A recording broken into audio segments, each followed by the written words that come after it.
எல்லாருக்கும் price Lord.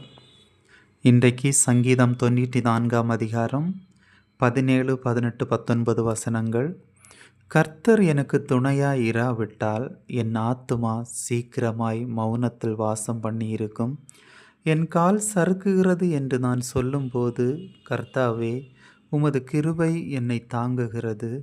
என் உள்ளத்தில் விசாரங்கள் பெருகுகையில் உம்முடைய ஆறுதல்கள் என் ஆத்துமாவை தேற்றுகிறது. ஆமேன்.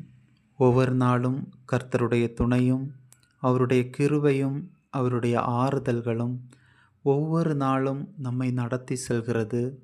ஒவ்வொரு நாளும் அவருடைய வேத வார்த்தைகளை நாம் வாசித்து கர்த்தர் நம்மோடு பேசுகிற வார்த்தைகளை நம் உள்ளத்தில் எடுத்து செல்லும்போது நம் உள்ளான இருதயத்தில் அந்த வார்த்தைகள் நம்மோடு பேசி ஒவ்வொரு நாளும் நம்மை ஆறுதல் படுத்தி நடத்துவதற்கு தேவையான வழிவகை செய்கிறது.